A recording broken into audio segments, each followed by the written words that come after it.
Jesus Christ. I almost did our Rumor and Innuendo countdown. Yeah. All right, what's up, everybody? This is Dominic DeAngelo. It's StudioOneSports.com, and me and Robert Karpeles of Rumor and Innuendo have a special interview here, none other with Raven. Raven just had his documentary come out not too long ago, quote, The Raven Nevermore, and The Raven Effect. So, Raven, it's good to see you, man. Hey, how you doing? Good. How has been the reception for you after the documentary's kind of been out on Amazon Prime and out everywhere? How's that kind of been for you so far? Really good. I've gotten really great response. The only negative I got was that it cost money on Prime. Like it costs like $4.99, which is nothing. Yeah. But Prime isn't paying us to put it on, so we have to make the money somehow. And that was the only negative thing I've heard is two people, or one person complained about it, and one person said he was going to wait till it goes on the freebie, till it goes on the freebie channel, which I guess will be in a while. But other than that, as far as the content, it's been overwhelmingly ecstatic. Like you really, but I went out of my way to show a truly warts and all portrayal of myself. It's not portrayal, but I showed warts and all. Like all my negative qualities. Even my friends, they buried me for different things, which I deserved. It's like Jericho says. He goes, people love him or hate him. Which is painful to hear, but it's true. That people do love me, or they love me, which is great, or they hate me, which is terrible. But you got to take the good with the bad. And I deserved, it's my responsibility to been a better human being. I don't think I was a bad human being, but I definitely have my faults, and so I left it out there for the world to see, and that's why I think I had a story to tell. Everybody thinks they have a story to tell, but I actually think I did have one, because I've been through a lot, and I've had some mental illness. I've done some, reprehensible things. I've done some good things. I've been around the business more times than you can say. Not being able to keep a job with any company for more than 2 years at any point. But yeah, it is what it is. It's my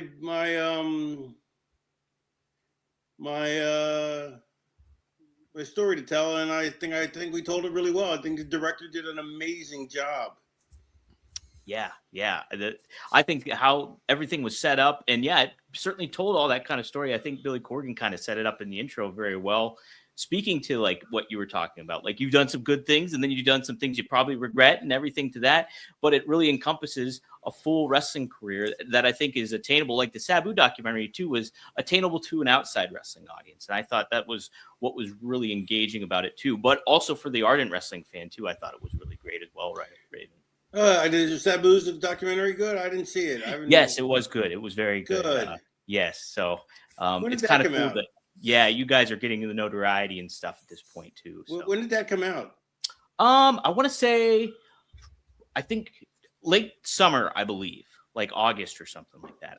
I'll be happy to send you a link to where to get it and stuff like that. You know what? I would be lying if I said I'm going to watch it. Sabu was a great guy, but I knew him personally. I don't watch wrestling anymore. I haven't in 20 years. That part of my life is I have a different way of seeing it now, and like I still enjoy it when I go do it, when I perform it, in front of indie shows and stuff. Mm-hmm. But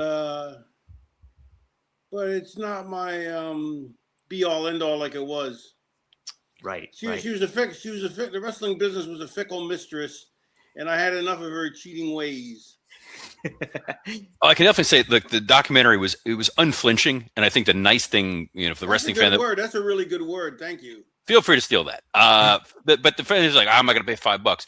wrestling fans know when it's a documentary or something and it's soft pedaling and they're leaving stuff out. There was not a moment there where you were not getting the full story. I mean, you can watch that, and knowing that you had the ability at any point in time to say, "Don't put this in, pull that out," it's going to make anyone who watches. I had full disposal, full use of the veto power, and I never full Hogan creative control. Yes.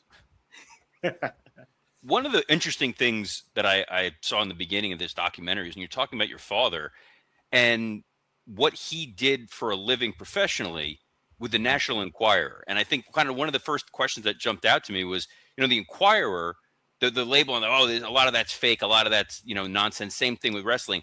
They both generate a tremendous amount of money and have huge audiences. Did you ever see those parallels in what your dad was doing and what you were doing? And in terms of the I used to tell him that I followed in his footsteps. He works for a fake newspaper, and I worked for a fake sport. Love that.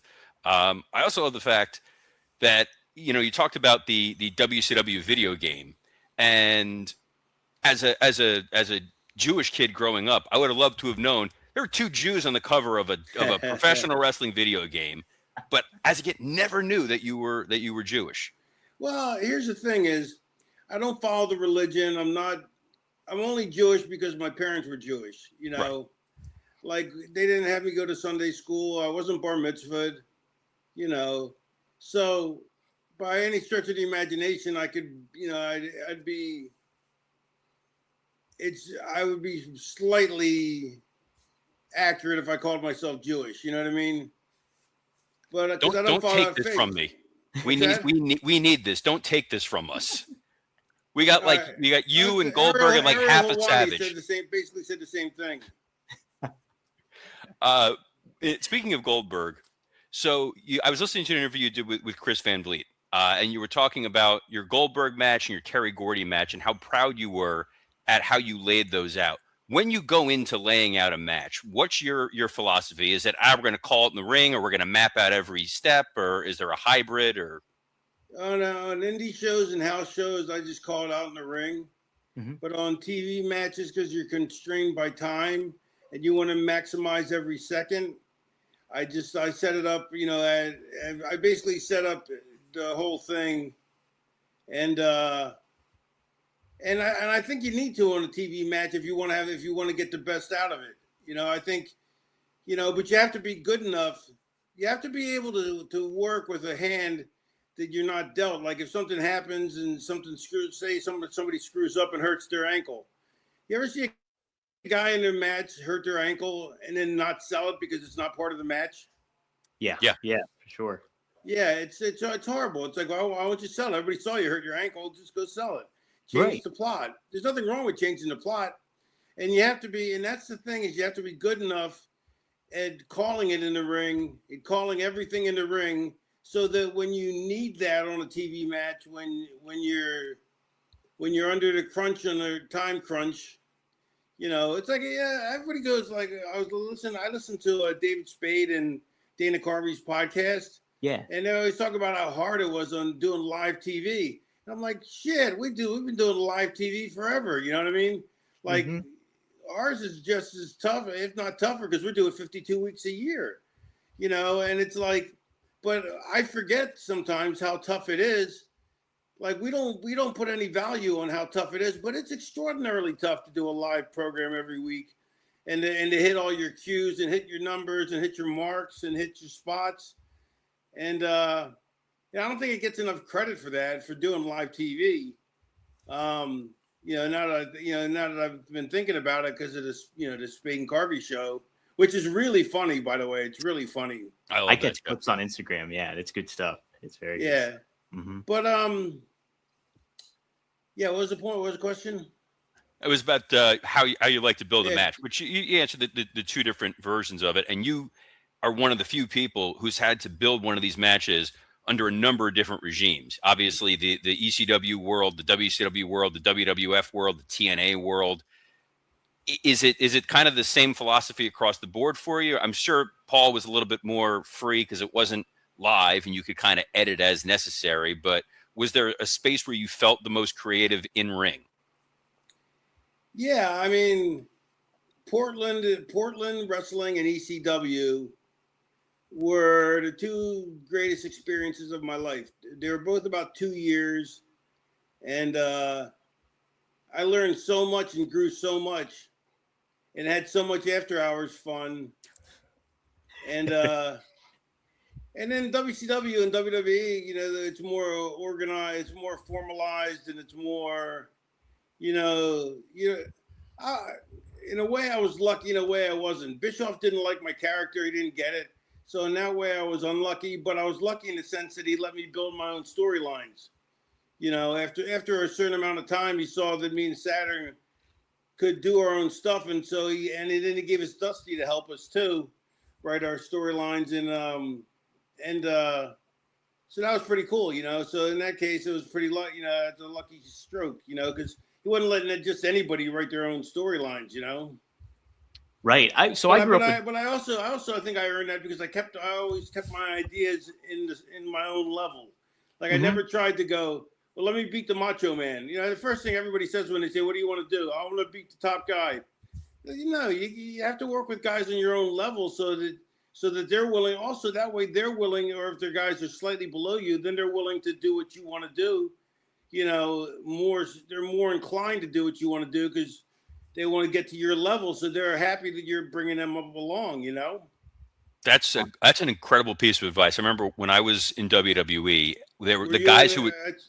I was on creative. In your that's my X account. So I was a writer for 2 years at WWE, and which is such a misnomer because you're not allowed to really do much of anything when you're there. It was Vince's world back then. This was 20 years ago. But the guys who would come to me and pitch those above ideas, folks that folks who some were in the documentary, some who refused to be interviewed for the documentary, would pitch those ideas of, hey, what if Batista and I work next week? Yeah. And I'm like, well, he's world champion. You're on Velocity. We don't really have a story for you, but I appreciate the time. Yeah, that's pretty much it. Yeah. Well, so I grew up a WCW kid, and so I wasn't introduced to you until WCW. So the Flock was never been actually introduced formally. Well, yeah, formally not. But how did you want to do more with the Flock of where it was going and potentially like what more could have been? Because I know as a kid watching it, I was like, man, they could do so much more with these guys if they like really implemented him and had like more of a direction after like the DDP stuff and everything. They had their top 10 guys. They're the guys that were in the top, the big show, DDP, Nash, Hall, Flair, Lex. It's like 10 guys. And then they had everybody below them, and they didn't want to change their hand, which is part of the problem with WCW is it stayed with a pat hand for too long. And so the okay, I sent myself off on a tangent again. What were we talking about? The Flock. The Flock. The Flock. Yeah, I'm brain damaged. It's too many drugs and too many chair shots. I wish Dom had that excuse. It's just Dom. Yeah. Just me. I know you're Dom. I'm not that far gone. But the thing was, so they like Sullivan would always try and beat us. I'd come in and because the guys would get mad at me because they're not getting any wins. So I'd have to go talk to Sullivan and Terry Taylor. And I go to Sullivan, I go, can you give these guys some wins so they get some, so it means something when they put somebody over? Yeah. And he goes, some must die so that others can live. These pecs, brother, they're rock hard. That's what Sullivan would say. And then he would start trying to beat me, but I would come up with a reason why I shouldn't lose. And then Canyon would always be like, how come you get out of doing jobs all the time? I go, because when they call me in, they go, we need you to put over so-and-so. And I'm like, well, that's a great idea, but it makes more sense that I go over because of this, because we're doing this with me and here is that. And they couldn't come up with another idea on the spot. So they said, okay, so they'd let me, so I'd go over. And so Sullivan, it was like a game with Sullivan. Like he would come in, he would try and he would have me figure out for me to put over somebody, and then I'd have to figure out a way, come in and figure out a way to find a way for it to not to happen, and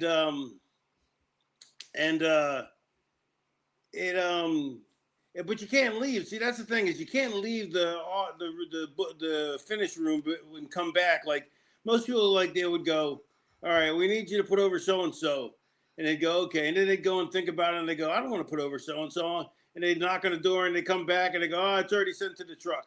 Can't change it, and it's because, and that's the thing is, so I was able to think on my feet and realize that I had to get I had to, and Sullivan saw that. And so it was like a game with him. Like he would go, okay, I need you to put over so-and-so. And I'm like, well, what about this? Because of this. And he's like, all right, you're right. We'll have you go over. And so it was a game. Like it was a game with me and him that we talked about, afterwards, years later. And it was like just a funny thing. There's also enough people I've spoken to in WCW where, unlike now, where it's like there's wins and there's losses, but it's really a matter of exposure and how you're booked. In WCW, if you didn't stick up for yourself, they were just going to steamroll you and you were never going to get any opportunities. So you were sort of forced to always have to, advocate for yourself. Yeah. Well, you shouldn't have had to advocate at all. It should have been done. Like people shouldn't have had the right to advocate because it's not that kind of, that's why with Vince, you don't get to advocate. He would say, this is what we're doing. And that's what, and if you don't like it, that's, too bad, Right. And Bischoff gave us enough freedom for us to hang ourselves and hang the company and hang everybody and hang them. It's like, I like Eric, it's like, he never liked me, but I think he likes me now, which, really isn't here nor there, but I like him. I like the guy, cause I really respect him because he, after I walked out on them, when they said, Raven, if you don't like the company, there's the door in a big meeting, and called me out, and I walked out. He came up to me later and said, I really respect you for that. Yeah.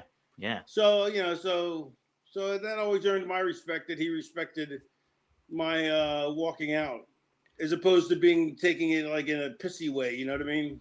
Absolutely. Right. Yeah. You kind of pushed right back at him for that. Yeah. Mm-hmm. I definitely respect the fact in watching the documentary. And again, guys, shell out the $5. In fact, shell out the $15, buy the thing, because you're going to go back and watch this thing more than one time. But one of the most interesting parts about that is you talk about when you were working in the office in WWE, WWF at the time, and that you were actually there working with Vince. There were a lot of like still photos of you and Vince posed together. What was your day in, day out with Vince? I would write the second run shows, All American and Mania. Mm-hmm. So, which would air matches that had already happened on Superstars, which was the main show until Raw came along, and then Raw became the main show. And I would air the second run shows. I would have to pick the format, which took me all of 5 minutes to do. It wasn't a hard job, but they thought it, they thought it was a hard job, so, but I'd see Vince every so often, you know what I mean? And then I didn't see him every day, but you try to avoid him. Yes. Right. Completely co-sign on that one. But it's great that it sounds he's like intimidating. He's real intimidating. I bet. Yeah. Right. Well, he was. Because it's his company, and he wields it with an iron fist, or he did, And so, when you have to go talk to him and you don't have, you're young in the business like I was when I was Johnny Polo, it's intimidating, it's intimidating talking to your boss in any field of endeavor. No doubt about it. He was the strangest one because Vince, he wanted you to confront him to show that you were a man and you were going to stand for your convictions. But if you confronted him too much, right, it was going to go back. I saw in the documentary, so Alex Greenfield is in there. I worked with Greenie on creative. Him and Vince would have these shouting matches, and sometimes Vince would love them, And sometimes it would be, you know what, the hell with this guy. I don't ever want to listen to him again. Right. You could never figure out that middle ground. Yeah. How'd you survive living in Stamford, by the way? Whatever happened to Vince? we still don't know. Question, right? The lawsuit's still going on. Janelle Grant came out this week. The woman who accused him is on a crusade about NDAs. Most likely it's going to go to arbitration. Most likely it's going to settle out of court and she's going to get paid. Vince will never take over WWE again, but they'll probably find a way eventually to put him in the Hall of Fame and let him say goodbye. He's an attorney, by the way, Raven. That's why he knows that. Yeah. How do you become a WWE writer if you're an attorney? I was a writer first, then left to go to law. I knew I was going to go to law school eventually, so I had a chance to go work at WWE. That was one of my dream jobs because I didn't take enough chair shots to the head and I was an idiot. And then went to law school. And of all the lawyers, I have more hair than Frank Smith, and that's really all that matters. I love Frank Smith. He's one of my best friends. I've known Frank for several years now. I met him down. I'm in South Florida. I'm in Palm Beach. So I grew up in Lake Worth. I'm in Boca Raton right now. Right. Nice. So not that far. In fact, when my first time seeing you were in GWF because you were billed from being from Palm Beach. Yep. Which we used to love as kids. And GWF was wild because it was, if you only watch WWF programming, kids, they don't understand this. Like there was no internet. All you watch is WWF. And then there's this show on ESPN it's not WCW and it's not WWF. And it's got guys who then you suddenly see on WWF and WCW programming. It was like mind blowing when you're 8, 9, 10 years old. Well, not only that, but it was on every day. Yeah. And at 4:00, so you could, you come home from school and you go, whoa, watch wrestling. What was your experience in GWF like? Because they didn't touch on that in the documentary at all. You can only get so much stuff in 2 hours. Of course. I'm surprised he got it in as much as he did. I know there was a lot lot without it looking overcrowded. It didn't feel overcrowded. Yeah, it was a good balance for all that. But yeah. Yeah, Global was fun. I mean, that's one of my favorite life stories in it. Me and Bagwell we're driving to the airport. So me and Bagwell were facing each other. We used to ride together and fly together because we were both out of Atlanta. And so a couple of funny adventures with me and Buff. One time he was so late to pick me up. By the time we got to the airport, there was no time to park his car. So he just pulled a brand new, whatever year it was that year's model Jeep, pulled it up to the front of the airport where the baggage claim guys are, where the checking section is. Pulled up, threw the keys to some guy who was standing around, and said, "Here, take these." And then we ran down to the airport and ran down into the airport and made our flight. And his Jeep was towed away, but it was a brand new Jeep. But he was like, "Fuck it, we got to make the show."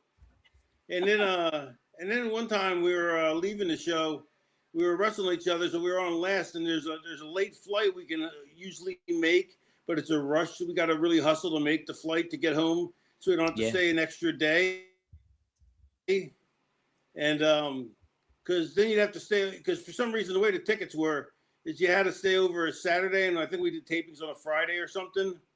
Mm-hmm. So you'd have to stay till Sunday for no reason. So you'd have a day of nothing. But if you get out Friday night, they'd allow you to do that on the ticket. I don't know, it was weird or something. So so he's like, "All right, we got to get out of here quick. We got to make the flight." The flight was like 9 o'clock, and the matches ended at like 8 or something. I don't know. And so I'm in the ring after he leaves. I'm selling, because he's the handsome stranger then with his Robin mask on. Yeah. And so he goes back to the ring. He changes clothes real quick and gets the car ready. Has the door open. All I got to do is get to the back, get my bags, and dive in. So I dive in the passenger seat, throw my bags in the back, dive in the passenger seat. We take off driving, doing 80 miles an hour.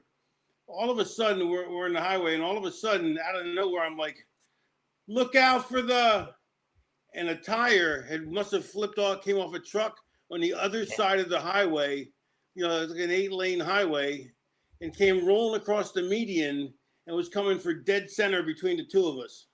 Whoa. And luckily his reflexes are better than mine. He was already, as I'm like, look out for that. And he's already swerving out of the way.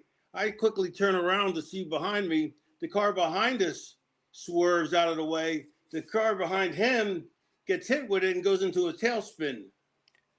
We didn't have time to help or watch. We had to make the flight. So then we keep hauling ass, get to the rental car place, but the shuttle's just leaving.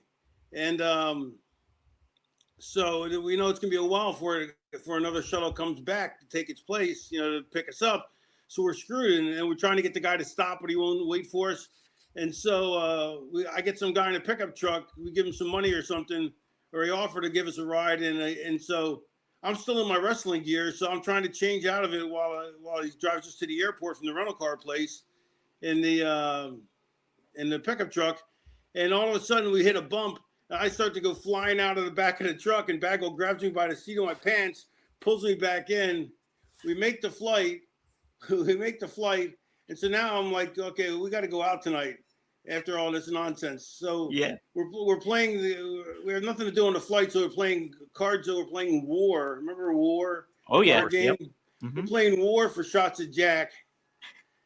And so now we're gonna go out, and we get out, and we go to the club anytime, and it's empty. There's not a soul in there. And we just tapped out for the day. By then we're so exhausted anyway. We gave up. But it was one crazy night. But we call it the death tire, because that tire almost killed us. Yeah, he saved your life twice, basically, Buff. Yeah, basically. Yeah. Holy smokes. Yeah, so that was a typical trip for global wrestling. Typical adventure. That sounds normal. Wrestling is the strangest line of work. I mean, the stories that people tell that are like completely, even when we were talking about it in the beginning, and you're like, you know, the chair shots to the head and the drugs and all that. It's outside of Lance Storm, I don't know a single person that doesn't check off 5, 6, 7 of those boxes. Yeah. Lance Storm is the only person that never took pain pills for the matches, after the matches. Yeah, doesn't seem like you would. But I don't. But I maintain that the addiction is your own. But like, you don't need to take pain pills most of the time. You know, there are times when you need it, but then you don't. You know, the reason people stay on it though is because of addiction, not because of the business. I'll maintain that, and I was a huge addict. You know, well, my addictionologist said, he goes, you may not be an addict, but I never seen anybody abuse drugs like you do. Right. What you mentioned too. So I was proud of that at the time. Yeah. Now I'm disgusted with myself for being proud of it. There is a balance to it for sure. Something that you talked about too, and you mentioned earlier in the interview, was mental health and going therapy and everything. I think it certainly speaks to being able to do that and having some self-realization of everything. When you kind of think back and like reflect on your career at certain points, is there a lot of things you're like, man, I wish I would have applied this kind of therapy tactic and I could have got a little bit differently? Is there certain things that you kind of think of when it comes to that? Yeah, I wish I would have had moderation. Mm-hmm. You know, I found I was good at taking drugs. And so I wanted to be the best at something. So I wanted to be the best at taking drugs, which is really stupid. Yeah. You know, but my heroes were Keith Richards, you know, and guys like that. So, you know, elegantly wasted. Yeah. But, you know, it's a stupid way to live your life. And it's embarrassing now, and it's embarrassing that I'm still proud of it in a slight way, you know. When I'm lucky, I'm alive, you know. Mm-hmm. But I am suffering with some side effects, you know. So it's not like I got away scot-free, no pun intended. No. But you know, there's that Keith Richards, that Hunter S. Thompson. It's the stuff that we're thrust upon, that there's a romanticism to it. Of yes. I can survive all this. And I mean, the Vince McMahon quote was that he doesn't do cocaine because if I did it, I would have to do all of the cocaine. I'd have to snort more than all the boys. and that was what kept him away from some of those drugs. Yeah. Yeah. No, it's and it is. It's just I think in a way too, it's just a portrait of your life at the same time too. So I mean, there's not the element of pride that comes in with it. It's kind of just makes sense in a lot of ways too. I think.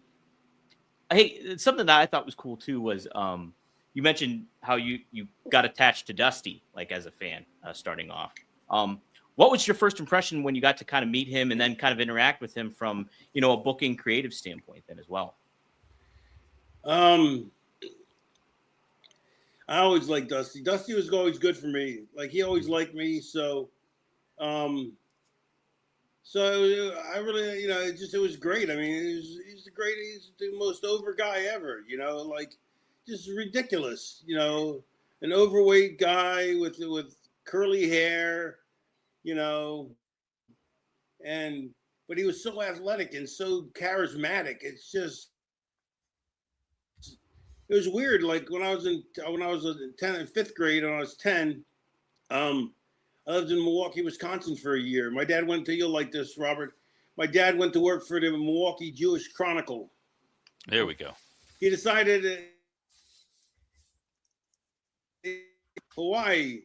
Eventually we moved to Milwaukee. Like, what a waste of time. But my dad had decided he wanted to give back to the Jewish community. So he left the Philadelphia Inquirer and the Philadelphia Daily News and all the Philadelphia main papers that he'd worked for to go work for the Milwaukee Jewish Chronicle. What a change of pace. You're staring at me blankly. Oh, no, I'm listening. It was a lag there for a minute. Pace. And, oh, yeah, I just realized that you're frozen. Yeah, there's a little bit. Now I'm freezing up. No, I think my computer's been real. Uh-oh. Oh. Raven, if you can hear us, maybe exit and enter back in. Sometimes that helps. But yeah. I know that lag has been happening here just once in a while. I don't know if it's a StreamYard thing sometimes too. Way to throw StreamYard under the bus. They suck. StreamYard does suck though. But they got us back in what we needed. But yeah, it's most likely that Ravens thing froze and it'll pop back in. I'll text him real quick. No, this is fine. No, leave this in. This is absolute gold. Because then we can just superimpose like under his lips and make him say whatever we want. There you go. Okay. There we go. He'll pop back in. But really interesting stuff so far. I had a whole list of questions. I told you I was going to go through them, and some of them just naturally got to touch upon them. I had GWF on there, and Goldberg and the game, and Frank Smith coming up, which I love. So I knew Frank. Yeah, Frank, and I told you a lot of folks in there that came from my world. Hopefully, Raven's able to jump back in, but yeah. I thought the documentary was really awesome, actually. And it was just, I was surprised how much they concentrated too just on the ECW aspect. I know that was a big part of his career, but I was kind of surprised that they didn't get a little bit more of the after effect with WWE, but they did cover that too. They did a little bit, but I think what's interesting is, we've seen so many different documentaries about ECW and Dark Sides and all that. And there was still new stories. There was still new footage. A lot of that fan footage was wild. There was footage in the hotel lobbies that was people taking. Good on them for digging that up. I don't know who on their production side was able to find those, but that was a blast. I think one of the interesting pieces in there is they show when Raven goes back to TNA. It was against all odds a couple years ago, and it was a Moose Sami Callihan Clockwork Orange match, and they managed to show the footage where it's Raven going over the match with the guys and then showing the spots during the match and how they evolve. Right. And that's a really fun thing if you are a wrestling fan to get a chance to watch that and see. And it's funny because having worked with Sammy and with Moose, and the way that they talk is exactly what happens when most wrestlers are laying as like, and then I do boom, boom, boom, and then he does this, and then bang, and then I pull the thing out, and then there we go. and it somehow makes sense in their brains. It really makes you think too about like how much creative minds like Raven and stuff like that probably go underutilized in a lot of these promotions where it's just, you know, I mean, we mentioned AEW a lot and how that comes into play. And like, it's just like, why don't like Tony Khan, he like bend the ear of some of these guys and really heed their advice and what they might be able to bring to the product in a lot of ways. The most frustrating thing about for me, for Raven, was, I was listening to this Van Fleet interview. He stopped watching wrestling in like 2003. So because he's a completionist, and he's like, well, if I'm not watching wrestling, I can't just go back and just jump in from now. And there are so many things in the modern wrestling world that I can only imagine what he would have. Hell, imagine what would have happened if he was watching Raw on Monday and saw what happened with Bronson Reed going down with his injury, and the way that they were able to call that audible.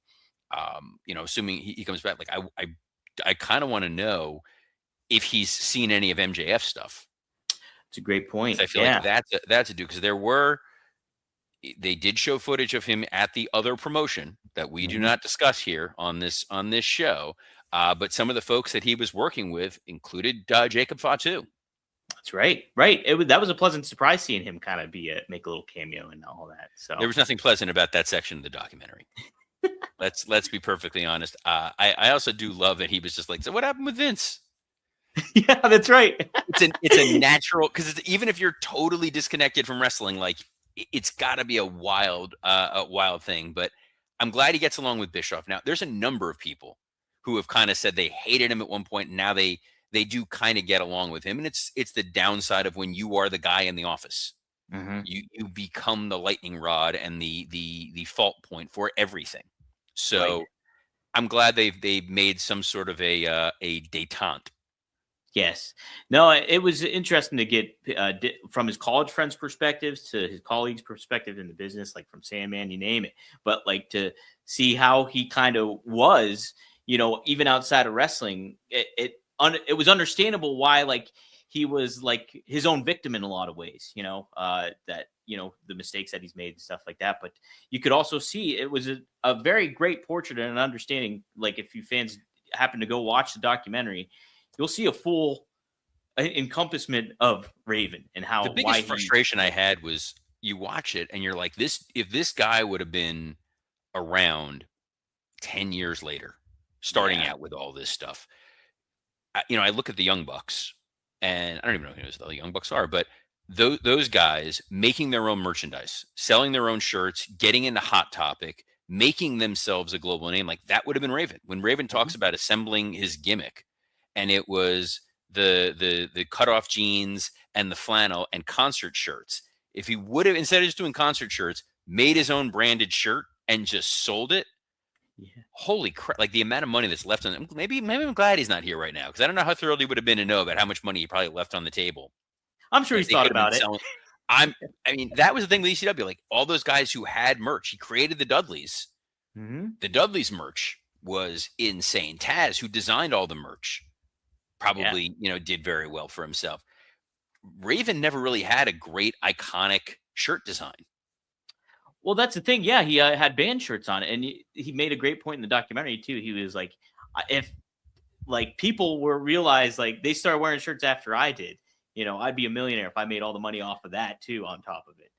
And well, yeah, but I think that was also I'm going to wrestle with a shirt on, so I don't have to necessarily do some. So that in and of itself, a lot of wrestlers owe a debt of gratitude to him. And one of the frustrating things is when I remember watching once ECW went away and another promotion took over that spot on Sunshine Network, the promotion we don't name on here. One of the first things I remember seeing on that show was the Raven CM Punk feud. Oh, which was out of this. That was what put Punk on the radar for me for the first time. I had never seen CM Punk before. So when I was on creative, I'm like, we have this dude in OVW. I'm like, my God, how do we get this guy up on here? And it's like, I'd want to ask Raven, like, is this an inspiration? Is it cool to see these guys that have become sort of inspired by you? Who's taken on this mantle?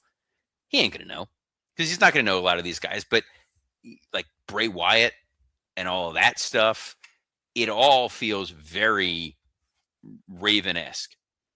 I think the funny thing too is he mentions, revenge and stuff like that, and literally just like picked it up, played it once. He's like, oh, I'm done with it.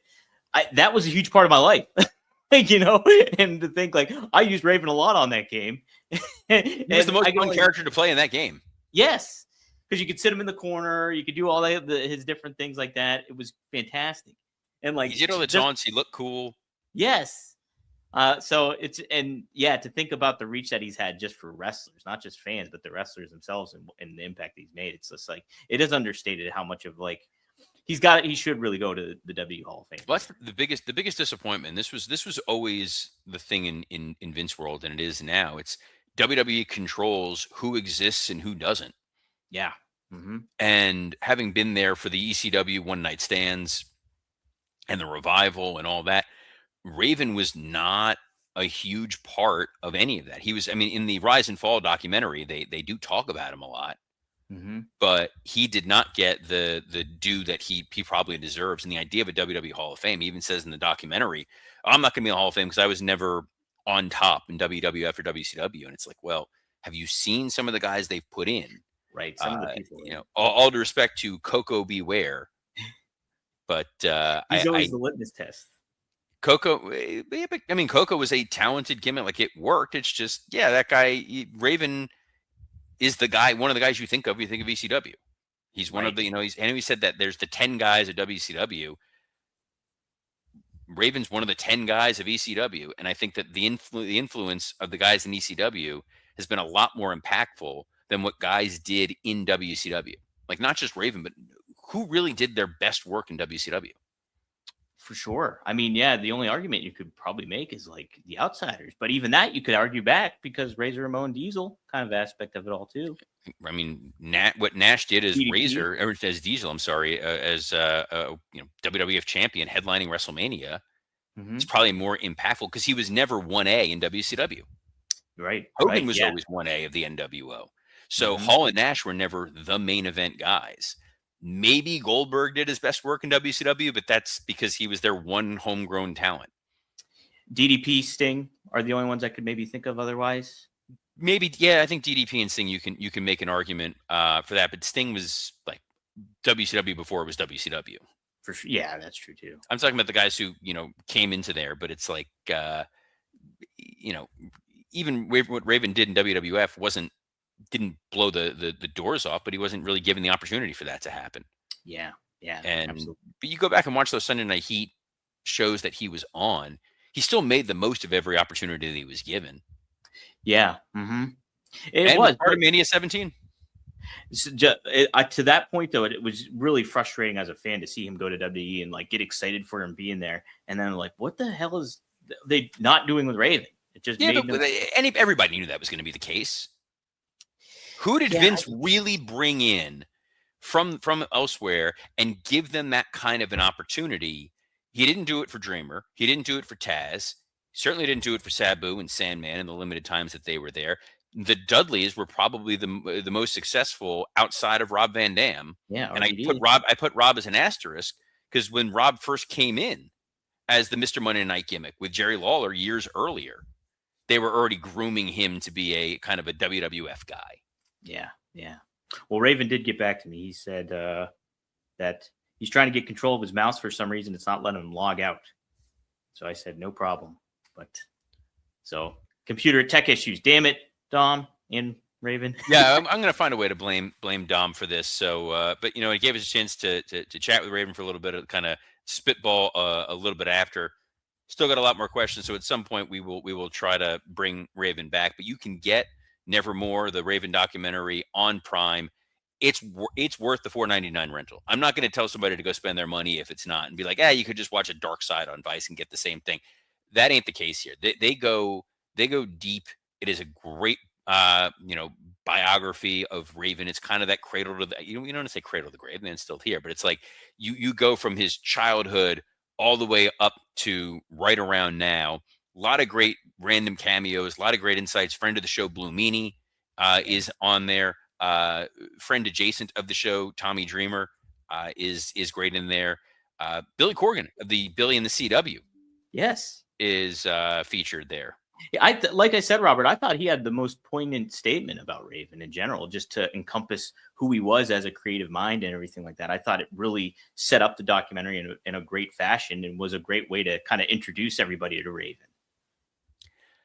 I think it worked. I think it's one of those things where if you got a non-wrestling fan who's around with you, they're still going to find it pretty damn interesting because it really shows the ups and downs of this business like it would any other business. And it's like when you watch that movie, The Wrestler, dude, I didn't know he was a stripper. I did not either. That was the weirdest thing where I'm like, wait, what? And he said it so casually. He's like, oh yeah, back when I was stripping. I'm like, huh? Did you know the Ginger story too? In Portland? I did not know the Ginger story. That's fantastic. Some of the clips in this thing are the local. I'm not going to spoil it, but there's a local ad he did in Portland. Oh my god! That has now been living rent free in my brain ever since then. But we will be back as we are every Monday through Friday at noon Eastern on a plethora of platforms, including WW_Creative_ISH X account, the at Dominic DeAngelo X account. Not at the Raven Effect, though. Go follow Raven on there. Also on YouTube on Rumor and Innuendo and Studio One Sports. Again, you can get Nevermore on Amazon Prime. Go rent it, you cheap bastards. And on behalf of the man who probably destroyed Raven's internet, Dominic DeAngelo, I'm Robert Karpeles. Best of luck in your future endeavors. What about me? What about Wi-Fi?